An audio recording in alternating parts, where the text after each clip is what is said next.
नमस्कार. मी super MG अर्थात मोनिका जोशी आपल्या सगळ्यांचं कॉफी विथ मोनिका ह्या कार्यक्रमामध्ये मनापासून स्वागत करते. मंडळी 5 वाजले, आपली भेटायची वेळ झाली.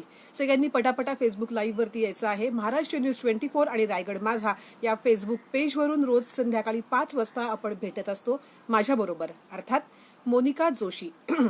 मी गेल्या 15-16 वर्षापासून निवेदन क्षेत्रामध्ये काम करते. मी आकाशवाणीवर काम केलेलं आहे, मी दूरदर्शनवरती काम केलेलं आहे, सर्व लोकल वृत्तवाहिन्यांवरती मी काम केलेलं आहे आणि मी व्हॉइस ओव्हर आर्टिस्ट म्हणून देखील काम करते.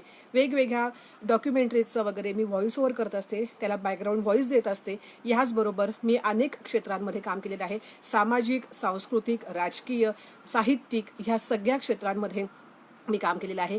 नेहाजी नमस्कार. कॉफी पिताय ना का चहा पिता आहात मला सांगा. रोज संध्याकाळी आपली भेट होत असते. माझे काही लाडके आता इथे रसिक झालेले आहेत, ते रोज संध्याकाळी मला भेटायला आवर्जून येतात आणि मी सुद्धा त्यांची वाट पाहत असते ह्या कार्यक्रमामध्ये, ज्याचं नाव आहे कॉफी विथ मोनिका. मंडळी, आज कॉफी विथ मोनिकाचा कार्यक्रम सुरू करताना सुंदर अशा विजयकुमार कोटस्थाने यांच्या कवितेनं आपण करूयात.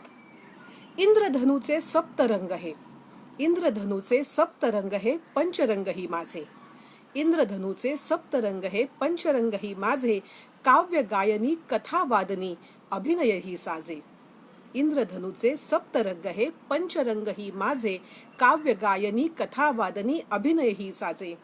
कमळकळेच्या पंचपाकळ्या, कमळकलेच्या पंचपाकळ्या रसिकांत व अर्पिते, सुगंध पसरो मना मनातून ईश चरणी प्रार्थिते, ईश चरणी प्रार्थिते. वा वा वा, चहा घेताय आपण. पंकजजी गुड इव्हिनिंग. मस्त वाटतंय आपण सगळेजण इथे रायगड माझा महाराष्ट्र न्यूज 24च्या या चॅनलवरनं, ह्या फेसबुक पेजवरनं आपण रोज संध्याकाळी भेटत असतो. अनेक माझे रसिक मित्र झालेले आहेत. आपली उत्तमजी तांबोळी नमस्कार, हॅलो. आपण कुठून बोलता आहात, आपण कुठून सगळेजण माझ्याबरोबर इथे जोडले गेलेले आहात ते मला आवर्जून सांगा. आपण कोणत्या गावाहून मला जोडले गेलेले आहात मला नक्की सांगा. कारण महाराष्ट्र न्यूज 24 हा चॅनल जो आहे या माध्यमातून आपण रोज संध्याकाळी 5 वाजता भेटत असतो आणि वेगवेगळ्या संपूर्ण महाराष्ट्रभरातून रसिक यामध्ये जोडले गेलेले आहेत. हा मला खूप आनंद होतोय. ह्याकरता सगळ्यात प्रथम दररोज जसं मी म्हणते तसं संतोषजी पवार मुख्य संपादक आहेत या फेसबुक पेजचे, या चॅनलचे, त्यांचे मी मनापासून आभार मानते. मंडळी, आभार मानणं ही आपल्या सर्वांची एक कर्तव्यता आहे. आपण हे केलंच पाहिजे. कृतज्ञता व्यक्त करणं हे खूप महत्त्वाचं असतं. यामुळे आपण सगळ्यांनी इथे आलात त्याबद्दल मी तुमचे सुद्धा मनापासून आभार मानते. कारण रोज संध्याकाळी पहिला आपला जो काही असतो, आपला पहिला भाग जो असतो कार्यक्रमाचा, तो मी तुम्हाला सकारात्मकता कशी तुमच्यामध्ये येऊ शकते ह्याविषयी सांगत असते. माझा सुपर MG हा यूट्यूबचा चॅनल आहे. आपण सगळ्यांनी तो सबस्क्राईब केलात का? आपण जरूर करा. नमस्कार पंकजजी.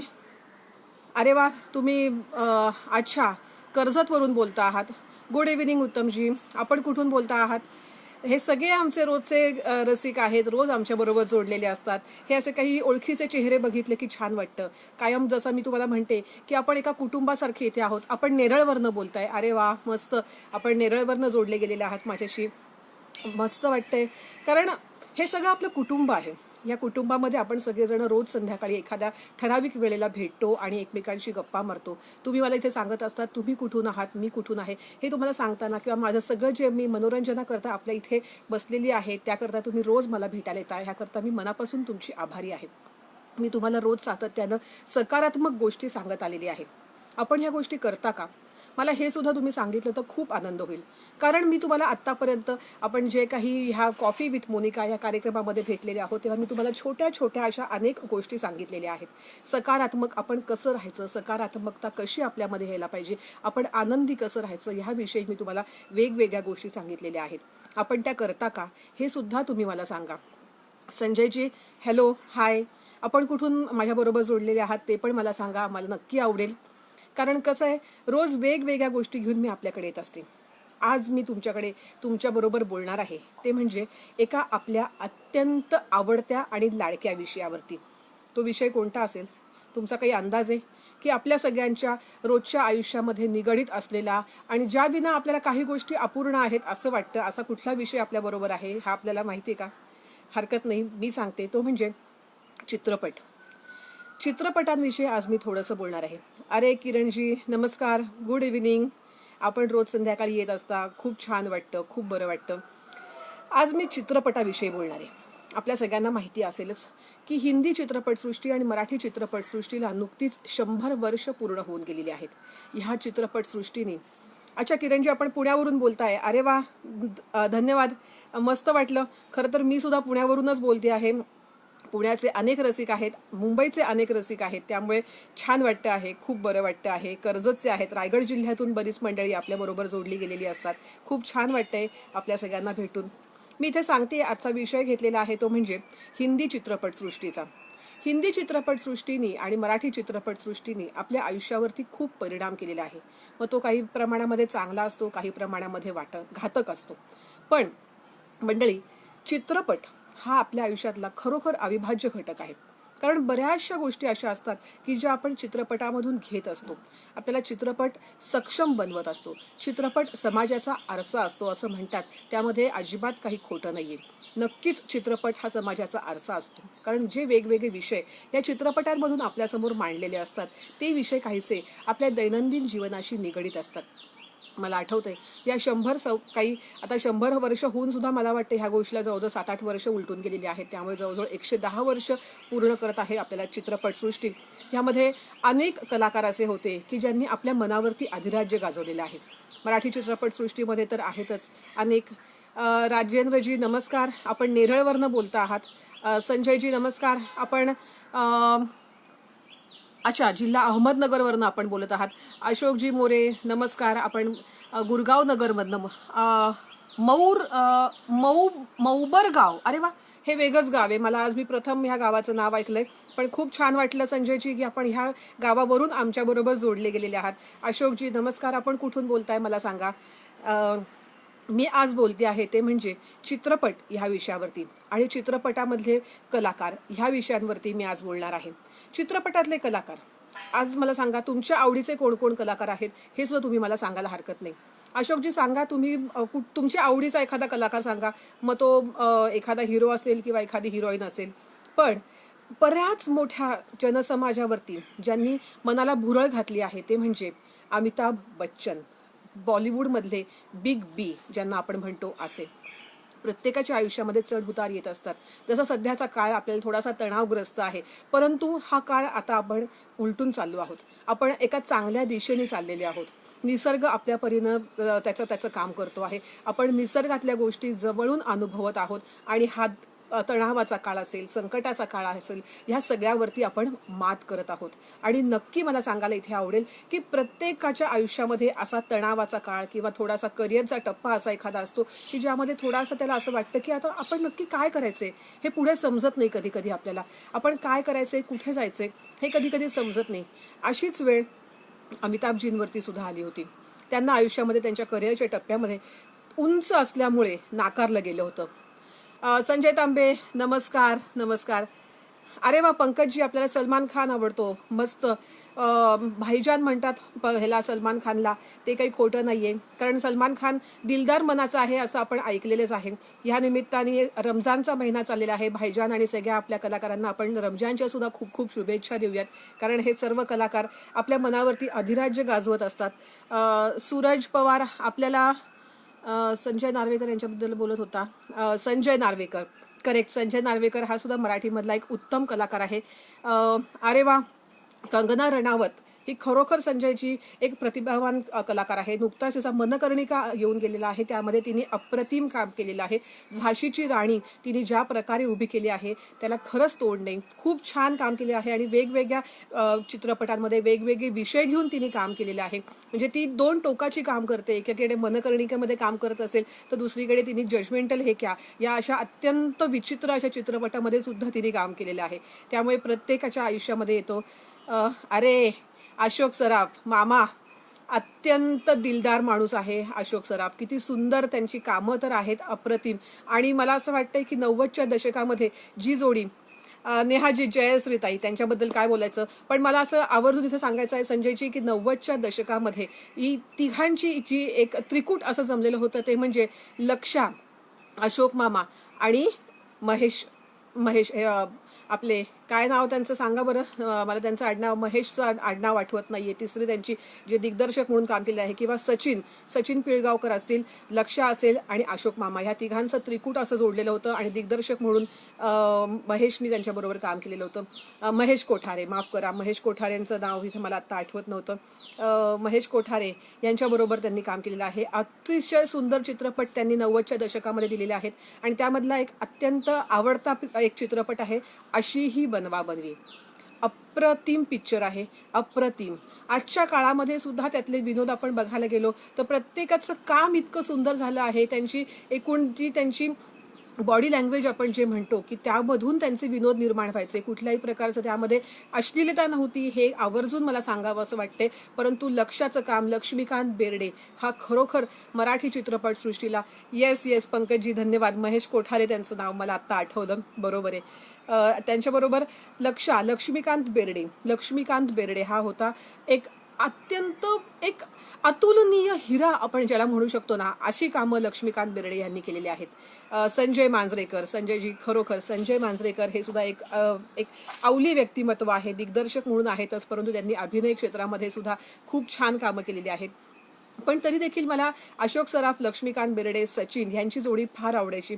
त्यांनी सगळ्या ज्या वेगवेगळ्या चित्रपटांमध्ये काम केलेलं आहे, आयत्या घरात घरोबा असेल, किंवा अशी ही बनवा बनवी असेल, किंवा गंमत जम्मत असेल, अशा वेगवेगळ्या ह्या चित्रपटांमध्ये ही जी कामं केली आहेत आणि आपल्याकरता हे सगळे चित्रपट ते घेऊन आलेले आहेत.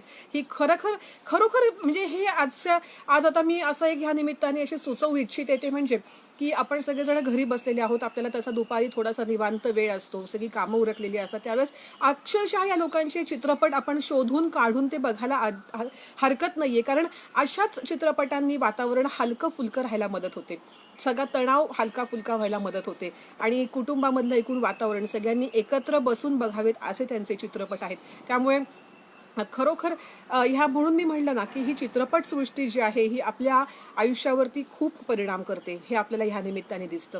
आणि ह्या त्रिकुटांनी अशोक मामा असतील, लक्षा बेर्डे असेल, किंवा महेश कोठारे असेल, आणि लक्ष्मीकांत बेर्डे म्हणा, किंवा सचिन पिळगावकर, ह्या सगळ्यांनी जी काही कामं केली आहेत, जी काही ठसा उमटवलेला आहे आपला, तो अद्वितीय आहे. मला आजही थरथराट आठवतो, झपाटलेला आठवतो.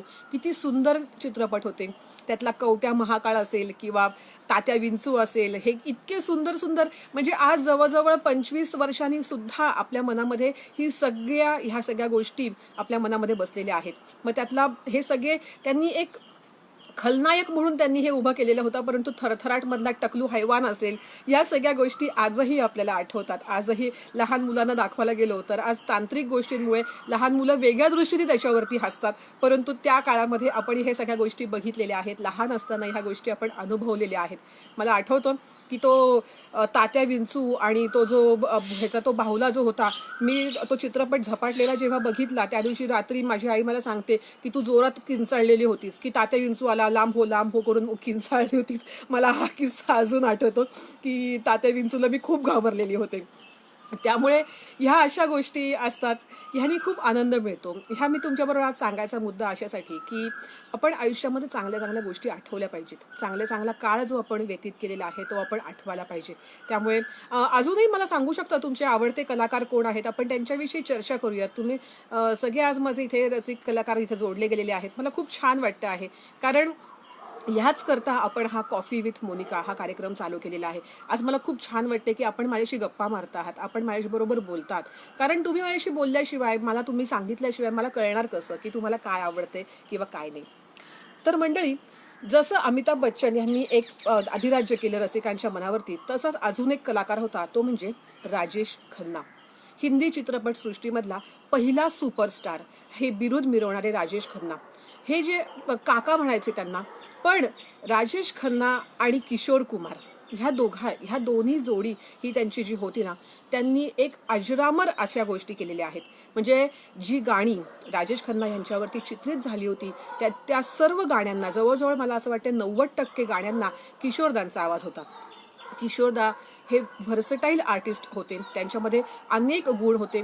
एक अभिनेता म्हणून तर होते त्यांच्यामध्ये, एक सुंदर गायक म्हणून त्यांच्यामध्ये गुण होते. त्याचबरोबर उत्तम त्यांनी अनेक चित्रपटांची निर्मिती सुद्धा केलेली आहे, अनेक चित्रपटांचं लेखन केलेलं आहे, त्यांना अनेक फिल्मफेअर अवॉर्ड्स मिळालेले आहेत. या चित्रपटसृष्टीमध्ये कौटुंबिक जीवन हे 95% लोकांनी उद्ध्वस्त झालेलं दिसतं. किती मोठ्या क्षेत्रातील व्यक्ती असेल तर त्यांचं आयुष्य शेवटच्या टप्प्यात त्याला विवंचनेत जगावं लागतं. संजयजी, तुमचं हे जे म्हणणं आहे त्यात मी काही अंशी आपल्याबरोबर मी सहमत होणार नाही. कारण चित्रपटामधल्या गोष्टी आपण आपल्या जीवनामध्ये कशा प्रकारे घ्यायच्या, आपण त्या कशा घेतो त्याच्याकडे बघायचा आपला दृष्टिकोन कसा आहे आणि ते आपल्या आयुष्यात आपण किती आणतो हे काही लोकांना जर समजलं नाही तर इथे अशा प्रकारे नुकसान होऊ शकतं. पण त्यातल्या मला असं वाटतं की इथे मला आत्ता आठवतंय ते म्हणजे 3 इडियट्सचं उदाहरण मला इथे आठवतंय. 3 विद्यार्थी, त्यातला एक विद्यार्थी आहे की जो जगाकडे कशा प्रकारे तुम्ही बघा, केवळ पुस्तकी ज्ञानामध्ये तुम्ही अडकून पडू नका, तुम्ही जगाकडे डोळे उघडे ठेवून बघा, हे असं तुम्ही सांगता. देवता चित्रपट पाहिला आहे, अगदी खरं आहे. विसरू नको श्रीरामा तुला, हो खूप सुंदर गाणं होतं हे यामध्ये. अरे नटसम्राट नाना पाटेकर यांच्याबद्दल काय बोलायचं, हे खरोखर मोठा माणूस आहे. त्यांनी अनेक उत्तमोत्तम चित्रपट दिलेले आहेतच आणि सध्या नाम फाउंडेशनच्या माध्यमातून नाना आणि मकरन अनासपुरे हे दोघं जण अतिशय सुंदर काम करतात, तळागाळातल्या लोकांपर्यंत जाऊन काम करत आहेत. हे सगळं ऐकून आणि वाचून खूप छान वाटतं की हे कलाकार समाजाची बांधिलकी. हाच मी आत्ता जे सांगत होते संजयजी, आपल्याला संजय तांबेंना मी आत्ता सांगत होते की काही लोकांची आयुष्य उद्ध्वस्त झालेत आपण असं म्हणतात, पण त्याला पूर्णपणे आपण असं म्हणू शकत नाही की चित्रपट सृष्टीच त्याच्याकरता कारणीभूत ठरलेली असेल. त्याच्याकडे तुम्ही कसे बघता आणि त्या कलाकारांचं खरं आयुष्य कसं आहे हे सुद्धा जाणून घेणं महत्त्वाचं आहे. हो, हे मात्र खरं आहे की तरुण पिढी आज नको त्या गोष्टींच्या आहारी जाते. तरुण पिढी आज चित्रपटांमुळे त्या व्यक्तीच्या हो बरोबर आहे संजयजी की प्रत्येकाच्या खासगी आयुष्यामध्ये तुम्ही म्हणताय ते बरोबर आहे की कधी कधी कलाकाराचं स्वतःचं आयुष्य शेवटच्या ह्याच्यामध्ये विवंचनेत जातं. अगदी खरं आहे, ह्याशी मी तुमच्याशी 100% ह्यामध्ये मी सहमत आहे तुमच्याशी. कारण कलाकाराचा एक काळ असतो, त्या काळामध्ये तो खूप उदयाला येतो, भरपूर त्याची भरभराट होते, भरपूर त्याला प्रसिद्धी मिळते, पैसा देखील मिळतो. पण पण पण पण हा पैसा आपण कशा प्रकारे, कथेबद्दल नाही, तुम्ही त्यांच्या जीवनाबद्दल बोलताय हे माझ्या लक्षात आलेलं आहे. संजयजी, पूर्वीचा एक काळ असा होता की कलाकारांना आपल्याला मिळणारे पैसे हे कशा प्रकारे आपण इन्व्हेस्ट करावेत, कुठे त्याची गुंतवणूक करावी हे समजायचं नाही.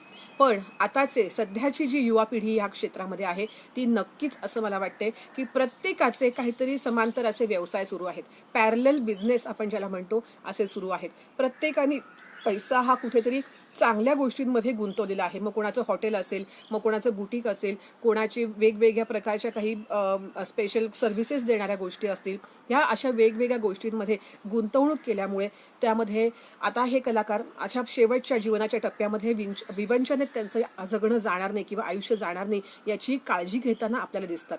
कारण आपण म्हणजे मला थोडीशी सवय आहे की चित्रपटसृष्टीतल्या बऱ्याचशा कलाकारांच्या आयुष्यावरती मी थोडंसं वाचन करत असते किंवा काही काही बघत असते. त्यामध्ये लक्षात येतं ना की एखाद्या अभिनेत्रीनी एखाद्या बुटीकमध्ये केलेलं असतं किंवा ती फॅशन डिझायनिंगचं काम करत असतं. आपण एखाद्या व्यक्तीच्या एका विशिष्ट व्यक्तीबद्दल आपण इथे चर्चा करू शकत नाही संजयजी, कारण कसं आहे प्रत्येक व्यक्तीच्या आयुष्याला हे कंगोरे आहेत. पण इथे जर आपण ढोबळमानाने ह्यांचं घेतलं आयुष्य तर इथे सुरुवातीच्या काळामध्ये आपल्याला दिसते, म्हणजे इथे मला अगदी आत्ता डोळ्यासमोर येते, तुम्ही स्मिता पाटील यांचं उल्लेख केला आहे, परंतु साधना ह्या देखील अत्यंत उत्कृष्ट अभिनेत्री होत्या, परंतु त्यांचंही शेवटच्या काळामध्ये, किंवा परवीन बाबी असतील यांचं देखील शेवटच्या काळामध्ये खूप त्यांना वाईट अवस्थेतून जावं लागलं, खूप वाईट गोष्टींना सामोरं जावं लागलं. परंतु आपण एखाद्या विशिष्ट व्यक्तीच्या जीवनाबद्दल न बोलता आपण जर मोठ्या प्रमाणामध्ये यांचा विचार केला, कारण आज चित्रपटसृष्टीमध्ये शेकडोनी हजारोनी कलाकार आहेत, प्रत्येकाला काम मिळतंच असं नाही, प्रकाश झोतात प्रत्येकजण येतोच असं नाही, पण जो येतो त्याला आपलं आयुष्य व्यवस्थित सावरता यायला पाहिजे. आणि ही मला वाटतं मॅच्युरिटी, ही प्रगल्भता सध्याच्या सगळ्या ह्याच्यामध्ये आहे. हो, मी तेच म्हणते, परवीन बाबी यांच्या बाबतीतही तेच झालं किंवा साधना यांच्या बाबतीत सुद्धा तेच झालं. परंतु मी तुम्हाला सांगते की सध्याचं सध्याचा कलाकार जो आहे हा शिकलेला आहे, तरुण जो आहे कलाकार. साधारण मी आता एक ढोबळ विचार केला तर 2000 पासून पुढे जे काही कलाकार ह्या क्षेत्रामध्ये आलेले आहेत ते थोडेसे मोठ्या प्रमाणामध्ये आपण म्हणजे आपण याला म्हणतो की वाईड स्केलवरती ह्याचा जर विचार केला तर नक्कीच इथे आपल्याला दिसतं की प्रत्येकजण काहीतरी समांतर व्यवसायामध्ये आहे, प्रत्येकाने काहीतरी केलेलं आहे. कुठल्या चांगल्या ठिकाणी गुंतवणूक करून अशा प्रकारे हे सगळे कलाकार आपापल्या आयुष्यामध्ये यशस्वी होताना आपल्याला दिसतात. परंतु काहींच्या वाट्याला काही वेगळ्या गोष्टी येतात आणि ते त्याला कसे सामोरे जातात हे आपण खरं तर सांगू शकत नाही. प्रत्येकाचं आयुष्य वेगळं असतं, प्रत्येकाच्या आयुष्यामध्ये वेगवेगळ्या गोष्टी घडत असतात आणि त्या बऱ्या असतात किंवा वाईट असतात. पण आपलं आयुष्य कसं घडवायचं हे ज्याच्या त्याच्या हातामध्ये असतं. मी तुम्हाला मगाशी सांगत होते की किशोरदा हे जसे एक आपल्याला उत्कृष्ट गायक लाभलेले आहेत, तसंच एक अविस्मरणीय गायिका जी आहे, अनेक आहेत अशा अर्थात, पण त्यापैकी एक आहे त्या म्हणजे लता मंगेशकर आणि त्यांच्या भगिनी आशाताई. ह्या दोघांबद्दल Vaishali Dabhade, yes yes yes, मला सांगायला इथे खूप आनंद होतोय की लता मंगेशकर यांच्यामुळे आपल्या भारताचं नाव हे संपूर्ण जगामध्ये झालेलं आहे. लताताईंचा आवाज म्हणजे गान कोकिळा हे काही त्यांना बिरुद ज्या मिरवतात हे ते अत्यंत तंतोतंत खरं आहे. हे खरं आहे, परंतु त्याचबरोबर बरं का त्याच्याच जोडीला किंवा त्याहून काकणभर सरस असा आवाज ज्यांचा आहे तो म्हणजे आशा भोसले यांचा. मला वैयक्तिकरित्या मला विचाराल तर इथे मी आशा भोसलेंची भयंकर मोठी चाहती आहे, खूप मोठी फॅन आहे. कारण आशाताईंचा आवाज हा सर्व प्रकारच्या गाण्यांमध्ये अत्यंत घुळून मिळून जातो आपण असं म्हणतो. मग ते सॅड सॉन्ग असेल, रोमॅन्टिक सॉन्ग असेल, रॅप सॉन्ग असेल, डिस्को सॉन्ग असेल, प्रत्येक प्रकारच्या गाण्यामध्ये आशाताईंचा आवाज हा अत्यंत परफेक्ट आणि चपकल असा बसतो. हे मला इथे तुम्हाला आवर्जून सांगावं असं वाटतंय. ह्या सुंदर अशा गायिकेवरती 4 ओळी माझ्या वाचनात आलेल्या आहेत, त्या मी इथे तुमच्याबरोबर नक्की शेअर करेन. विजयकुमार कोटसाने यांचीच रचना आहे. सदा हरित आशा असं कवितेचं नाव आहे. एक आवाज, एक स्वर, एक आवाज, एक स्वर. या आवाजाला वय नाही. एक आवाज, एक स्वर. या आवाजाला वय नाही. वय नाही म्हणून थकले पण नाही. वय नाही म्हणून थकले पण नाही, पिकले पण नाही. थकले पण नाही, पिकले पण नाही, म्हातार पण नाही म्हणून मरणही नाही. या आवाजात लताची लय आहे. या आवाजात लताची लय आहे, हृदयनाथांचं हृदय आहे. या आवाजात लताची लय आहे, हृदयनाथांचं हृदय आहे, दीनानाथांची सय आहे. काय सुंदर शब्द लिहिलेत बघा. सगळ्या मंगेशकर कुटुंबियांनी खरोखर गान क्षेत्राला जे अलोट असं एक वरदान दिलेलं आहे, अप्रतिम अशी देणगी दिलेली आहे.